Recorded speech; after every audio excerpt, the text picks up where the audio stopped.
anciens prédicateurs dans le service, les candidats, les étudiants, et que Dieu bénisse cette assemblée ce soir. Que Dieu bénisse non pas la parole parce qu'elle est bénie, mais qu'elle me bénisse en moi. Pour vous transmettre un mot de Dieu. Parce que lorsque la Bible est ouverte, c'est Dieu qui parle. Il y en a qui veulent entendre la voix de Dieu, mais lorsque les prédicateurs ouvrent la Bible, c'est Dieu lui-même qui nous parle. Prêcher, c'est citer la Bible et rien d'autre. Il y en a qui se compliquent. Et ce soir, nous sommes dans la liberté. Parce que l'Évangile déclare que là où il y a l'Esprit, il y a la liberté. Et je voudrais ce soir vous transmettre un mot particulier, parce que la Bible a de tout temps parlé aux hommes. Et Dieu a parlé à tous les hommes, mais il l'a fait de façon différente. Mais la Bible déclare que dans les derniers temps, Dieu nous a parlé par le Fils. Amen. Il y a eu dans l'Ancien Testament des hommes qui ont parlé, qui ont prophétisé les temps à venir. Et ces temps qu'ont prophétisé les hommes, partiellement se sont accomplis, mais d'autres restent à accomplir. Et je voudrais ce soir lire un texte avec vous qui se trouve dans le livre de Joël, au chapitre 2 et verset 16.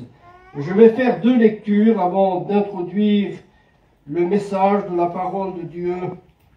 Et voici ce que nous lisons dans le chapitre 2 du prophète Joël. Au chapitre 2 et verset 16.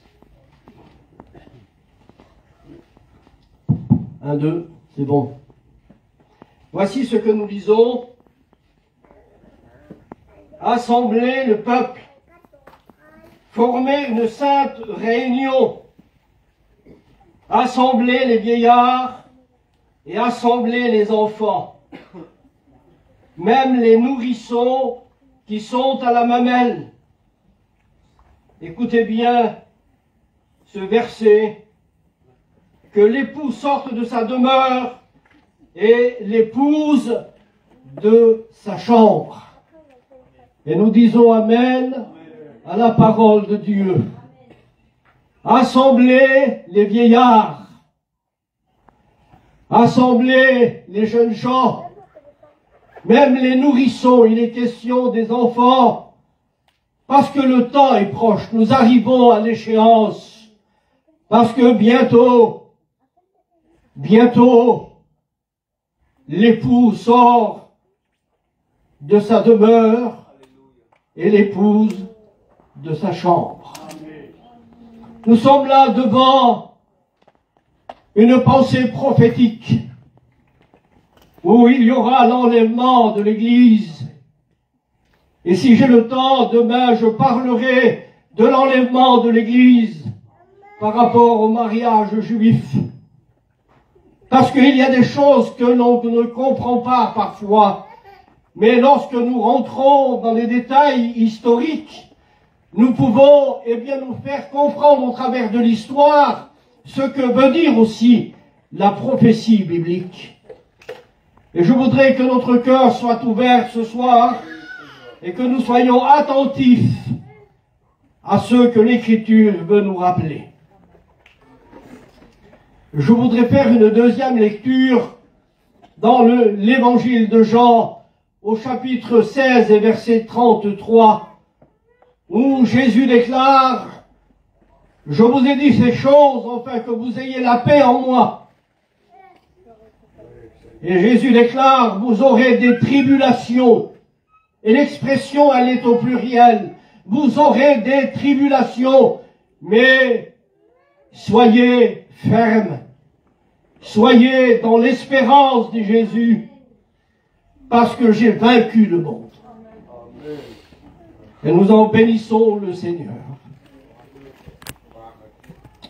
Le frère Clay a chanté tout à l'heure, et je voudrais citer ce verset de l'évangile de Matthieu, chapitre 11, verset 28, où le Seigneur déclare: « Venez à moi, vous tous qui êtes fatigués et chargés, et je vous donnerai du repos. »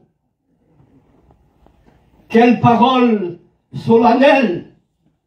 Quelle parole de grâce! Venez à moi, vous tous qui êtes fatigués et chargés, et je vous donnerai du repos. Et je voudrais vous dire à l'Église ce soir, à ceux qui appartiennent au corps du Christ qui est l'Église, dont il est le Sauveur et qui est l'apôtre Saint Paul, eh bien l'Église est entrée dans le repos de Dieu. Elle n'a pas à chercher le repos. Un chrétien a trouvé le repos en Christ. Amen. Il a la vie éternelle dans le Christ. Il y en a qui cherchent la vie éternelle dans le temps, dans le futur. Non, ce n'est pas dans le futur que l'Église a trouvé la paix et le repos. Elle l'a trouvé dans le temps présent. Et Jésus va le déclarer au travers de l'Évangile. Et même l'apôtre Saint Jean dans ses épîtres. Il va dire ceci: vous avez la vie éternelle, vous qui croyez au nom du Fils unique de Dieu. Et la vie éternelle n'est pas quelque chose d'illusoire pour le futur. Elle est une réalité présente. L'Église, elle est entrée dans le repos de Dieu. Israël attend le repos. Israël, le peuple de Dieu, le peuple de l'élection, attend le repos par rapport au millénium, le sabbat des sabbats. Mais je voudrais vous rappeler cette vérité de l'Écriture. L'Église est entrée dans le repos de Dieu. Et je voudrais ce soir commenter l'Écriture, non pas d'après mes idées ou d'après les idées des pasteurs, mais je voudrais commenter l'Écriture d'après l'expression biblique, où le Seigneur déclare que ceux qui sont oints par l'Esprit, que ceux qui sont conduits par l'Esprit, eh bien c'est eux qui feront la différence entre le faux enseignement et le vrai enseignement. Nous n'avons pas besoin que l'on vous enseigne, parce que nous avons reçu déjà cet enseignement de la part du Christ, de la part des apôtres, de la part des serviteurs de Dieu, qui restent dans le giron de l'Écriture sainte. Nous n'avons pas besoin de vous enseigner, parce que le Saint-Esprit, son onction, dit l'apôtre Jean, nous enseigne. Et c'est ce qui fait la différence entre les faux docteurs, entre le faux évangile et la vérité sur laquelle repose notre foi biblique, sur laquelle repose notre foi évangélique, la foi de l'Église. Que Dieu soit béni. Je vais essayer de prendre le temps, de ne pas parler trop vite, mais je voudrais vous faire comprendre les vérités de l'Évangile. Je voudrais vous faire comprendre les vérités bibliques sur laquelle est basée notre foi. Notre foi n'est pas basée sur des idéologies des hommes. Notre foi n'est pas basée sur une philosophie des hommes. Le mot philosophie, ça vient du monde grec, du monde antique. C'est une sagesse humaine sur laquelle les hommes basent leur espérance. Mais ce soir, nous ne vous prêchons pas la sagesse des hommes, nous vous prêchons l'évangile de Dieu. Où l'apôtre Saint Paul déclare que cet évangile, elle reste et elle demeure une puissance de Dieu pour le salut de quiconque croit. Que son nom soit béni. Heureux, déclare le Seigneur Jésus dans le sermon des béatitudes, dans Matthieu chapitre 5, où le Seigneur déclare: heureux, heureux. Est-ce que vous vous rappelez de ce que Jésus déclare dans cet évangile de Matthieu 5? C'est le sermon des béatitudes. Vous savez ce que c'est que le mot béatitude? Eh bien, il y a en Apocalypse cette expression de ce mot, les béatitudes, En Apocalypse, il y a 7 béatitudes, et le mot béatitude signifie que quelqu'un qui est entré dans la connaissance de Dieu, parce que de cette connaissance, dit Jésus, dépend la vie éternelle. Jean 17. Or, la vie éternelle, dit Jésus, c'est qu'ils te connaissent, toi, le seul vrai Dieu, et celui que tu as envoyé, à savoir Jésus-Christ. Et là, nous sommes devant les 2 fondements de la foi. Il y a ici le Père et le Fils. La vie éternelle ne dépend pas de ce que vous avez appris. La vie éternelle ne dépend pas de ce que tu sais. La vie éternelle dépend d'une connaissance de Dieu. Et cette connaissance de Dieu est à la disposition de chacun de nous ce soir, parce que la vie éternelle en dépend. Les 2 fondements de la foi qui sauvent les hommes s'appellent Dieu et Jésus. Alors le mot béatitude, c'est quelque chose qui ne se trouve pas dans le monde. C'est une joie qu'on appelle une joie ineffable. C'est-à-dire que la raison humaine, les mots humains, ne peuvent décrire cette béatitude.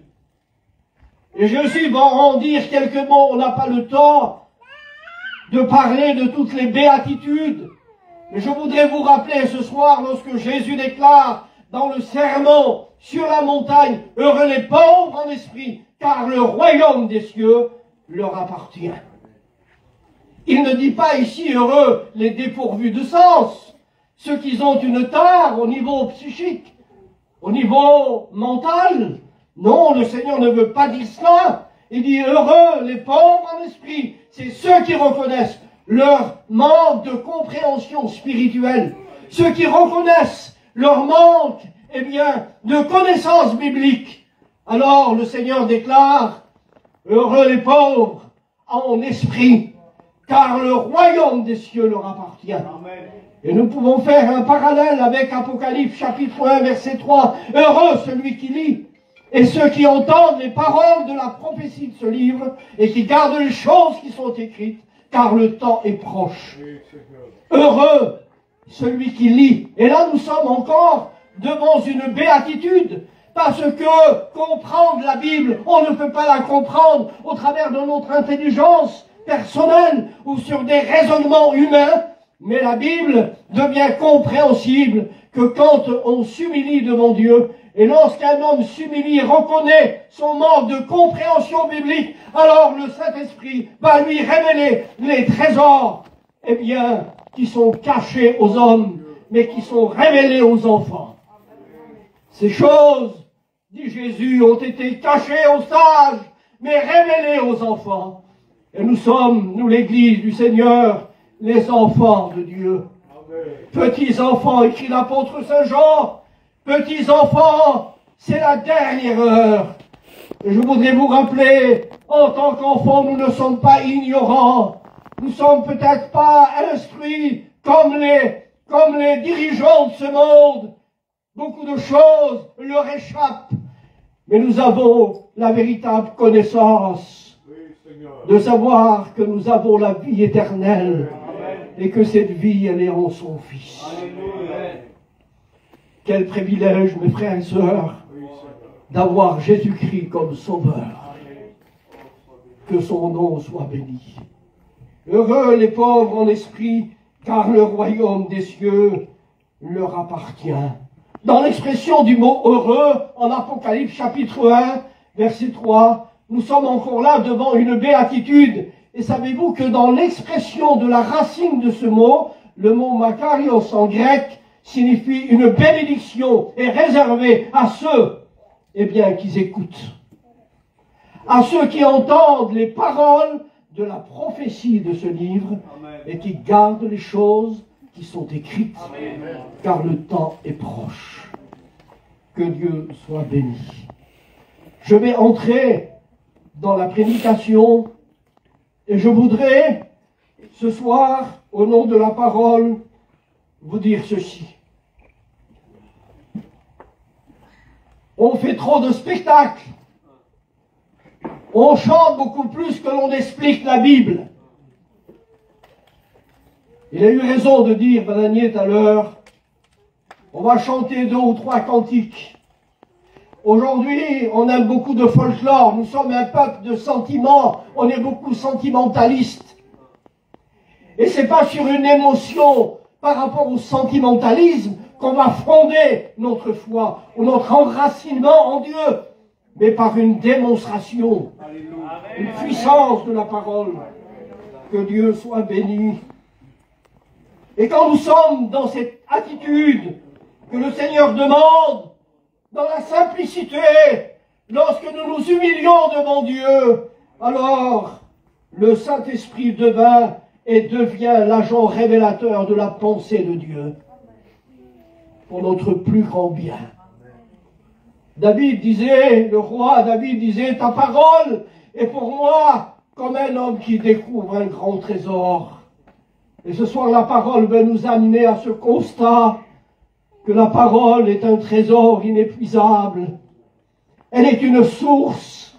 Que Dieu soit béni. La parole est une source. Jésus n'a-t-il pas dit, je suis la source. Et si quelqu'un a soif, qu'il vienne à moi et qu'il boive. Et des fleuves d'eau vive couleront de son sein jusque dans la vie éternelle.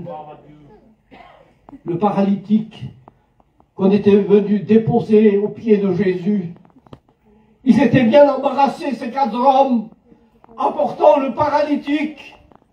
Il fallait qu'ils le déposent aux pieds de Jésus. Alors certains imaginent qu'ils ont démonté le toit, ils étaient bien encombrés, ces pauvres hommes. Certains imaginent qu'ils ont démonté le toit, tuile par tuile, pour faire descendre le paralytique aux pieds de Jésus. À cette époque-là, en Israël, il n'y avait pas de toit, c'était des maisons plates. Rappelez-vous, lorsque l'apôtre Pierre a eu la vision de la nappe, qu'il fallait qu'il mange des animaux purs et impurs, et Dieu lui dit, tue et mange.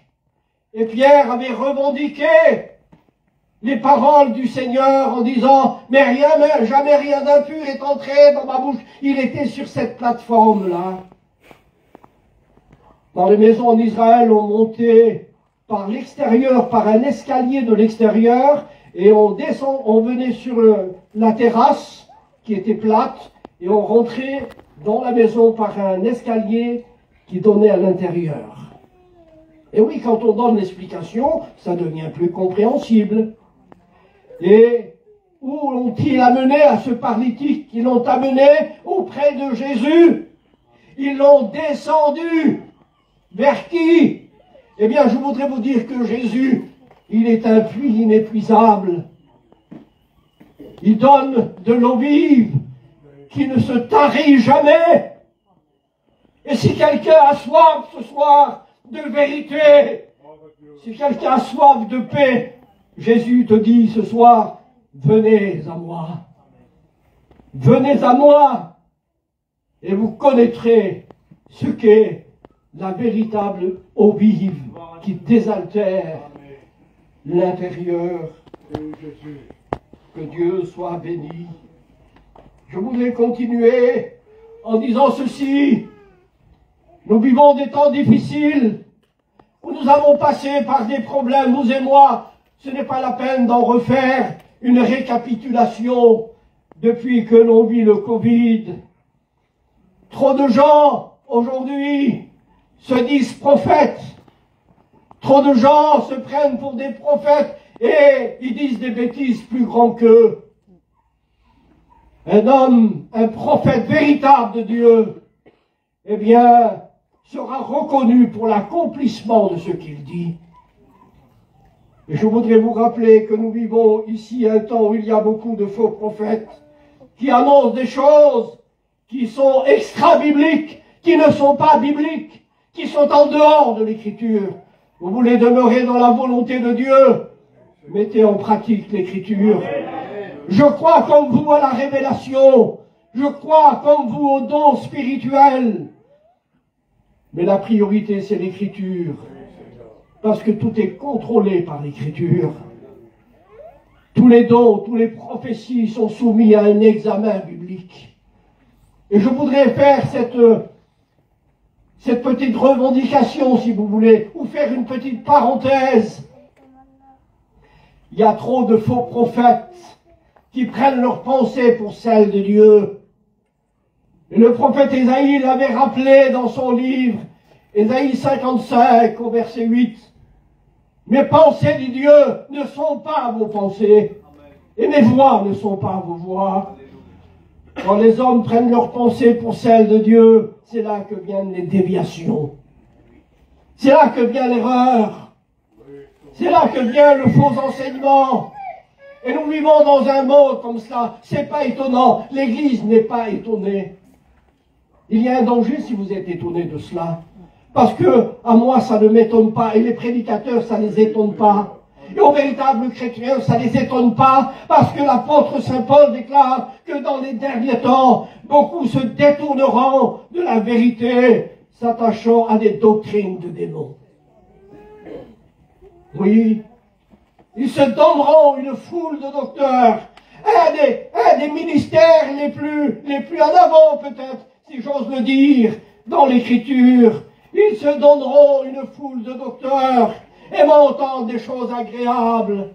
Mais ce qui est important, ce n'est pas d'entendre des choses agréables, c'est de dire les vérités bibliques, de dire les vérités de l'Évangile, pour que nous restions dans cette vision à laquelle est attachée notre espérance, celle de voir le Seigneur Jésus.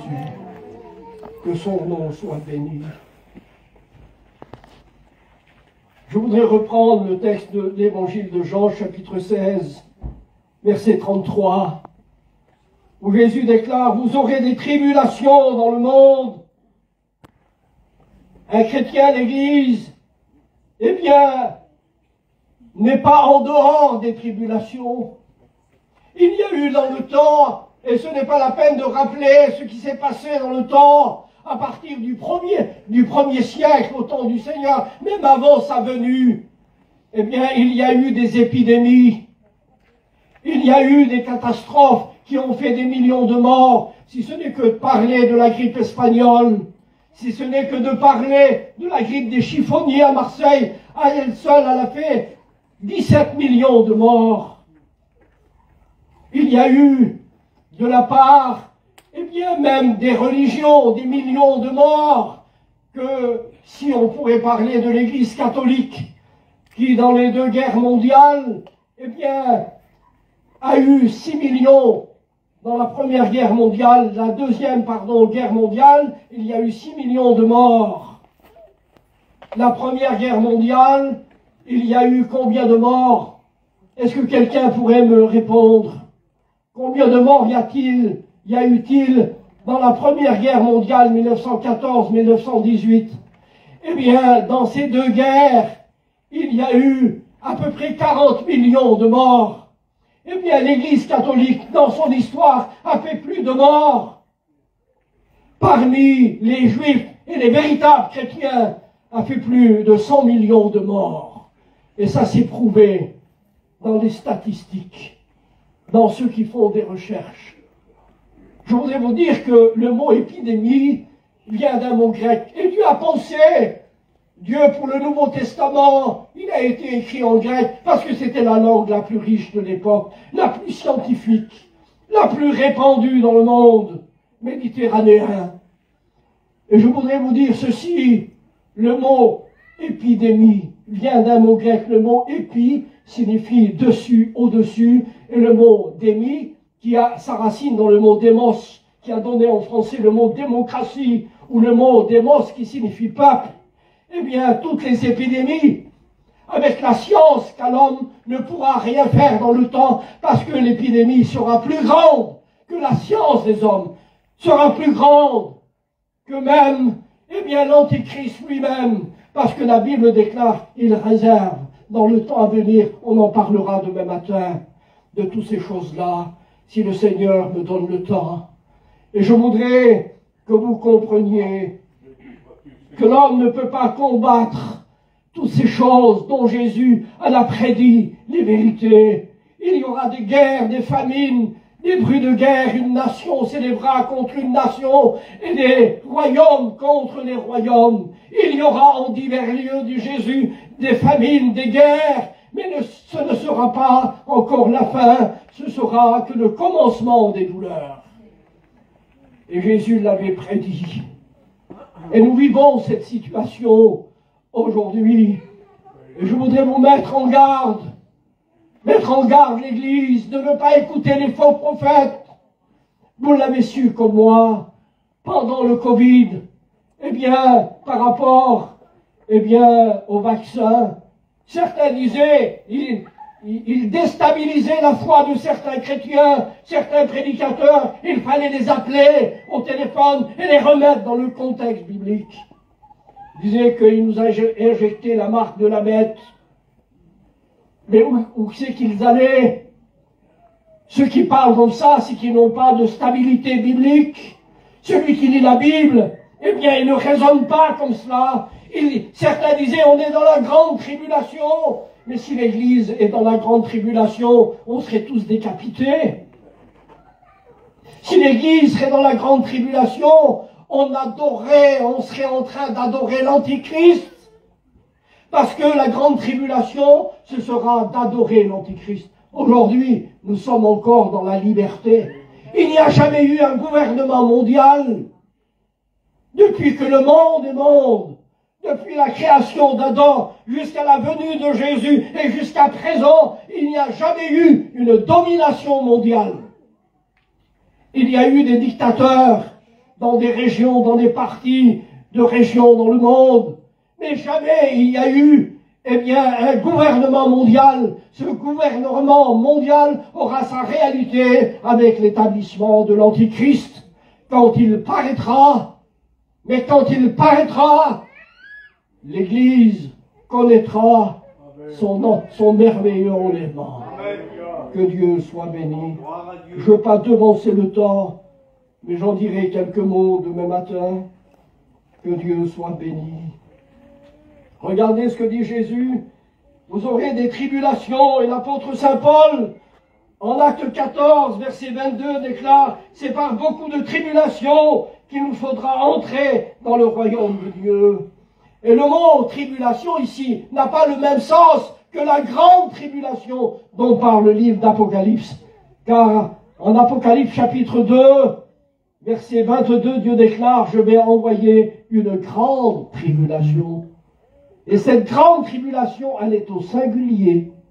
Là, Jésus parle des tribulations. Ils sont au pluriel. Vous aurez des tribulations. Et quand Jésus parle au pluriel des tribulations, c'est que les tribulations que l'Église vit aujourd'hui, ou les tribulations que l'Église a vécues dans le temps passé, ce sont des tribulations, on appelle ça des calamités, on appelle ça, des tourments, des détresses. Et quand le texte grec déclare le mot klypsis, n'a rien à voir avec la grande tribulation. Les tribulations à laquelle nous sommes exposés aujourd'hui, où l'Église est exposée, les tribulations que nous vivons et que les chrétiens vivent aujourd'hui, c'est une attaque de Satan par rapport à notre foi. Mais la grande tribulation, c'est Dieu qui l'enverra. Alors il faut savoir sur qui enverra-t-il la grande tribulation. L'Église en est exclue. Et je voudrais vous en donner la preuve biblique. Il ne faut pas écouter les charlatans qui disent n'importe quoi. Et l'apôtre Saint Paul l'avait rappelé, il y en a qui annoncent un évangile qui ne fait pas partie de cet évangile-là. Il y en a qui annoncent un autre évangile, mais nous savons qu'il n'y a pas un autre évangile qui amène à la foi et à la vérité, si ce n'est l'évangile que nous avons reçu. Que Dieu soit béni. Il y en a qui prêchent un évangile à l'eau de rose. Ils mentent aux gens, donnez-vous au Seigneur, ce sera la paix, la joie, le bonheur. Non, nous sommes chrétiens. Et un chrétien, il est exposé à ces tribulations-là. nous sommes exposés à toutes ces choses. Car l'apôtre Saint Paul déclare, il nous a été fait par rapport à Christ non seulement de croire en lui, mais de souffrir si telle est sa volonté. Et oui, c'est pas moi qui le dis, c'est l'Écriture. Vous aurez des tribulations, mais prenez courage, j'ai vaincu le monde. Regardez ce que dit l'apôtre Paul en 2 Timothée chapitre 3 verset 12. Ceux qui veulent vivre pieusement en Jésus-Christ seront persécutés pour la foi. Et oui. Et regardez ce que Paul déclare aux Galates. Persécutés au nom du Christ pour la foi. Et je recite un texte, Actes des Apôtres, chapitre 20, verset 23. L'Esprit, dit Paul, m'avertit que des tribulations m'attendent. Croyez-vous que l'on est exclu? L'Église a subi des assauts, des attaques de l'ennemi. Et ce n'est pas encore fini. Mais je voudrais vous rassurer ce soir, frères et sœurs, Église du Seigneur, que le Seigneur est proche. Parce que l'époux sort de sa demeure et bientôt l'épouse de sa chambre. Alléluia. Amen. Je referme la parenthèse et je vous donnerai l'explication de matin par rapport au mariage juif. Vous me permettez de continuer? Peut-être 10 minutes, un quart d'heure, je ne sais pas. Mais je voudrais vous rappeler les vérités de l'Évangile. Que Dieu soit béni. Et je voudrais relire ce que j'ai dit tout à l'heure. Les tribulations sont une attaque de Satan par rapport à notre foi. La grande tribulation est un châtiment, un jugement venant de Dieu lui-même. Croyez-vous que Dieu va juger l'Église par rapport à la grande tribulation? Au contraire, elle sera enlevée avant la grande tribulation et elle passera au tribunal du Christ. Et ce tribunal du Christ, ce n'est pas pour un jugement dans le sens de perdition, mais ce sera un jugement par rapport à l'attribution des récompenses.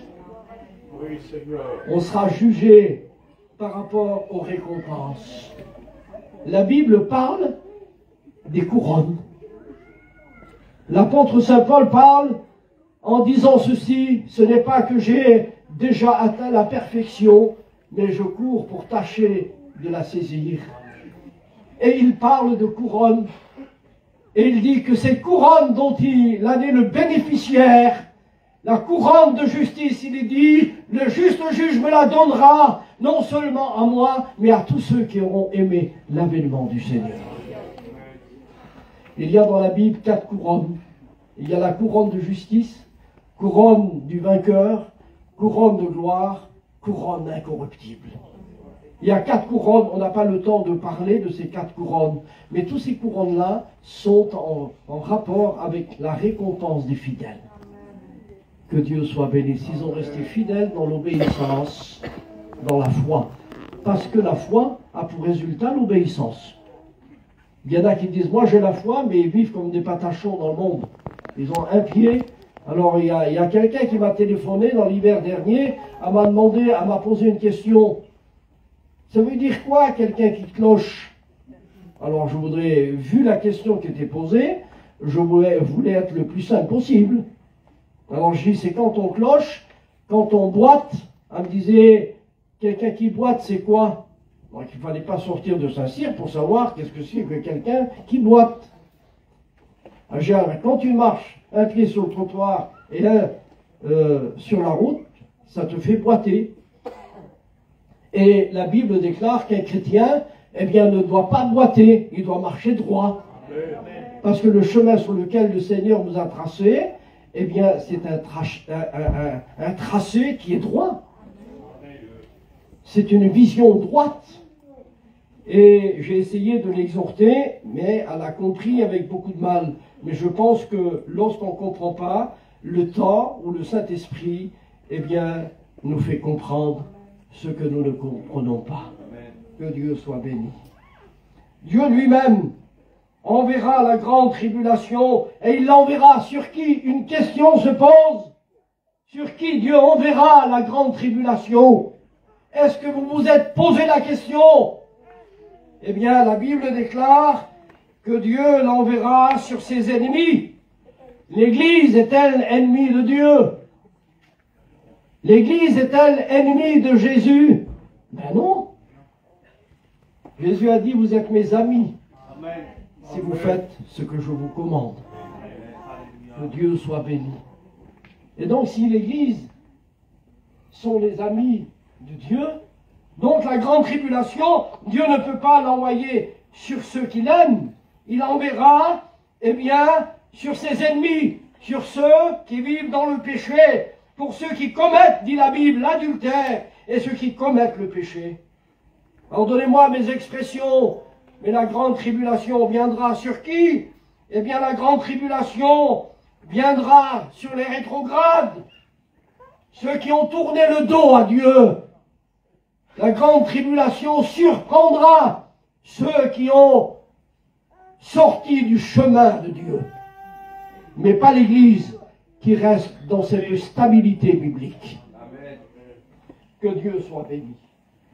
Les tribulations sont locales. Il y a eu des tribulations dans le monde, mais jamais sur le plan mondial. Elles ont été toujours dans une localité.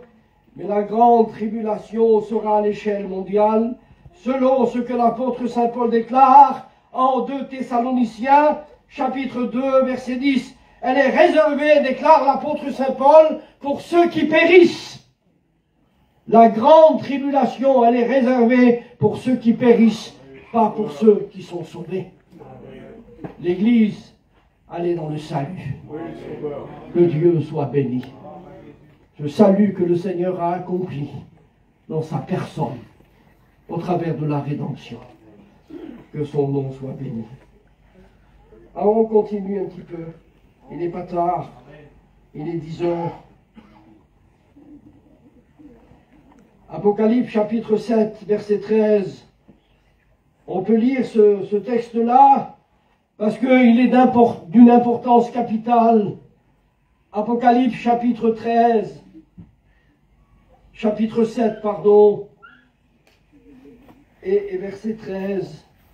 Regardez ce qu'il est dit. Je lis à partir du verset 9. Après cela, je regardais, et voici, il y avait une grande foule que personne ne pouvait compter, de toute nation, de toute tribu, de tout peuple et de toute langue. Ils se tenaient devant l'agneau, devant le trône et devant l'agneau, revêtus de robes blanches et des palmes à leurs mains. Et ils criaient d'une voix forte en disant, le salut est à notre Dieu qui est assis sur le trône et à l'agneau. Regardez au verset 13, et l'un des vieillards prit la parole et me dit, qui sont ceux revêtus de robes blanches? Qui sont-ils et d'où sont-ils venus? Et je lui dis, mon Seigneur, tu le sais. Et il me dit, ce sont ceux qui viennent de la grande tribulation. Ils ont lavé leurs robes et ils les ont blanchis dans le sang de l'agneau. Que Dieu soit béni. Pour certains, ils croient que c'est l'Église. Ben, pas du tout. Ce n'est pas l'Église. Parce que quand il y a ici, devant l'agneau, ceux qui viennent de la grande tribulation, ils sont debout devant le trône. Ils ne sont pas assis. L'Église, elle est assise. Et il y a une particularité. Ceux qui sont debout devant le trône, ils ont des palmes à leurs mains. C'est quoi les palmes? Dites-moi. Quel est le symbole des palmes? Eh bien, ceux qui se tiennent debout devant le trône, ils ont des palmes à leurs mains. Et la palme est le symbole d'Israël. Ce n'est pas l'Église. Ceux qui disent que c'est l'Église, c'est les post-tribulationnistes. Ça veut dire que c'est les tenants du titre qui disent que l'Église passe la grande tribulation. C'est-à-dire qu'elle sera enlevée au retour en gloire. On appelle ça les post-tribulationnistes. Le temps nous manque, mais il y a des mots. Il y en a qui disent que l'Église passera au milieu de la tribulation. On appelle cela les mi-tribulationnistes. Mais nous ne sommes pas des mi-tribulationnistes, ni des post-tribulationnistes. qui situe l'enlèvement de l'Église après la grande tribulation, on est des post-tribulations, on est des pré-tribulationnistes. C'est-à-dire que l'Église sera enlevée avant la grande tribulation, parce que la grande tribulation ne concerne jamais l'Église. Ceux qui sont devant le trône, debout, c'est Israël. C'est les martyrs de la grande tribulation. Ils ont des palmes à leurs mains, et la palme est le symbole d'Israël. L'Église, elle ne sera pas debout. Quelle est la position de l'Église? C'est quoi? Ils seront assis. Celui qui vaincra, dit Jésus, Apocalypse chapitre 3, verset 21, celui qui vaincra, je le ferai asseoir avec moi sur mon trône. Comme j'ai vaincu et que je me suis assis avec mon Père sur son trône. Ça, c'est la promesse de Jésus. À celui qui vaincra, je le ferai asseoir avec moi. Et aucun ange, aucun archange, aucun séraphin, aucun chérubin n'aura le privilège d'être assis sur des trônes à part l'Église. Tu nous as rachetés, Apocalypse 5. Tu nous as rachetés. Ça, c'est le cri des 24 vieillards. Tu nous as rachetés, tu as fait de nous un royaume de sacrificateurs. Si on lit la version aujourd'hui de la traduction 1910, ou la seconde révisée 1975, dit « Tu as racheté des hommes ». Alors il semblerait que là, il y a une ambiguïté, comme on dit. Mais dans le texte de la Peshitta, c'est une version araméenne, écrite aussi en syriaque. Jésus parlait l'araméen, c'était sa langue, l'hébreu, l'araméen et le syriaque. Eh bien, quand on prend ces versions dans l'original, il est dit « Tu nous as rachetés ». Ça veut dire que ce n'est pas des anges, parce qu'un ange n'a pas besoin de le racheter. Il n'a pas besoin du sang versé de Jésus à la croix. Ce sang a été versé pour les hommes, dont l'Église en est la bénéficiaire. Que Dieu soit béni. Donc, il faut que vous compreniez ça. Celui qui vaincra, dit Jésus, je le ferai asseoir avec moi sur mon trône, comme j'ai vaincu et que je me suis assis avec mon Père sur son trône. Jésus va le déclarer dans les évangiles aux apôtres qui faisaient partie de l'Église. Vous serez assis avec moi sur 12 trônes et vous jugerez les 12 tribus d'Israël. Ça, c'est la fonction de l'Église qu'elle aura dans le millénium. Elle aura une activité dans le millénium. Bon, je passe là-dessus, mais je voudrais revenir sur Apocalypse chapitre 4, où il est dit ceci. Qu'est-ce que dit l'apôtre Jean lorsqu'il a eu la révélation dans l'île de Patmos, en vers 95, sous la domination de l'empereur Domitien? Il était dans l'île de Patmos, on l'appelle l'île du diable. Eh bien, le diable a voulu croire arrêter l'apôtre Jean, mais c'est lui qui va donner la révélation de ce qui va se passer dans le temps. Et lorsque l'apôtre Jean va recevoir la révélation, il va parler du temps de l'Église. Aux 7 églises qui sont en Asie, Apocalypse chapitre 3, chapitre 1, verset 4. Aux 7 églises qui sont en Asie. L'Asie se situe en Turquie aujourd'hui. Les 7 églises étaient là-bas, fondées par l'apôtre Saint Paul. Et je voudrais vous rappeler, lorsque Jean va écrire, ou va pas écrire l'Apocalypse, il va lui être révélé l'Apocalypse, et par la suite, elle a été mise par écrit. Et donc, lorsqu'il était dans l'île de Patmos, eh bien, Dieu va lui montrer le temps de l'Église. Aux 7 églises qui sont en Asie, que la grâce et la paix, dit Jean, vous soient données de la part de celui qui est, qui était et qui vient. Nous sommes là devant le tétragramme, pour la première fois en Apocalypse, du nom divin. De la part de celui qui est, qui était et qui vient. Il dit que la grâce de celui qui est, qui était et qui vient vous soit donnée. Et la grâce a été donnée à l'Église. Que son nom soit béni. Et cette grâce nous enseigne aujourd'hui, dit Paul, à renoncer à l'impiété, à renoncer aux convoitises du monde, à renoncer à toutes ces choses. Parce que toutes ces choses, on les a jetées en arrière. Amen. Comme dit l'apôtre Saint Paul, je regarde toutes ces choses-là comme de la boue. Vous savez que là, lorsque l'apôtre Paul parle de cela, il dit, je regarde toutes ces choses-là comme du fumier. Oui. Tout ça, c'est du passé. Et il y en a qui veulent retourner en arrière. Seigneur, quelle mauvaise décision. Il faut que nous portions nos regards vers l'avant. Que Dieu soit béni. Parce que vers l'avant dépend notre avenir. Que Dieu soit béni. Alors, laissez-moi 5 minutes. Apocalypse 4, il est dit ceci. J'ai vu comme une mer de verre semblable à du cristal. Nous sommes là devant l'église qui est transparente, comme le cristal.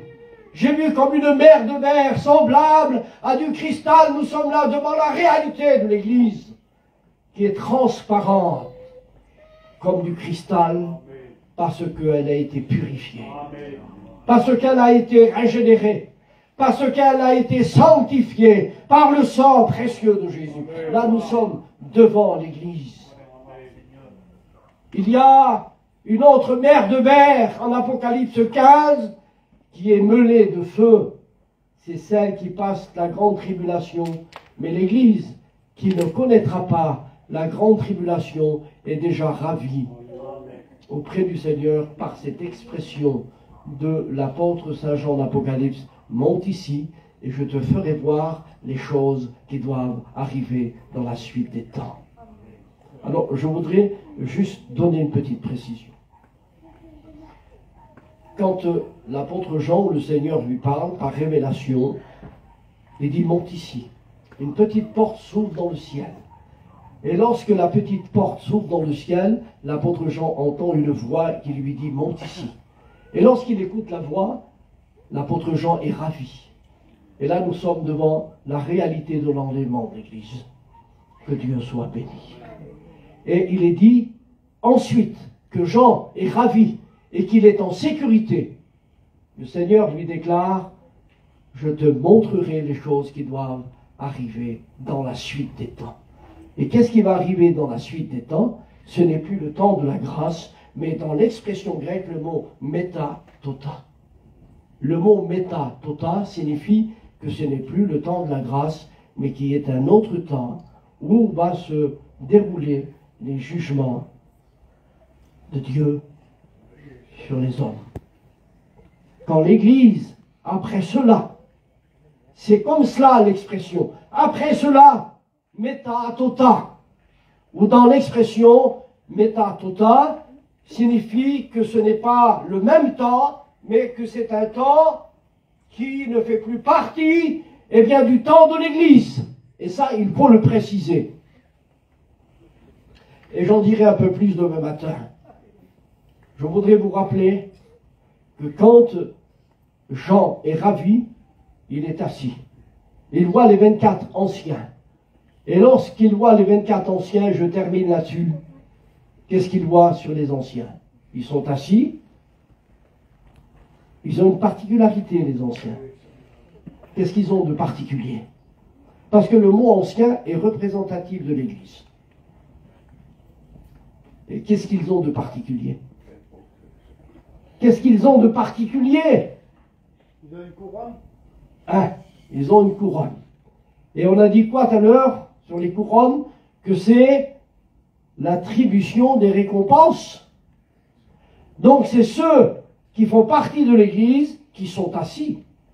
Ils ont des couronnes. Ils ont quoi encore? Ah, on fait de l'école biblique. Hein? Ils ont quoi encore? Des vêtements blancs. C'est quoi le vêtement blanc? C'est la justification par le sang. Que Dieu soit béni. Selon l'expression de la Bible, c'est le fin lin blanc. Apocalypse 19, verset 5.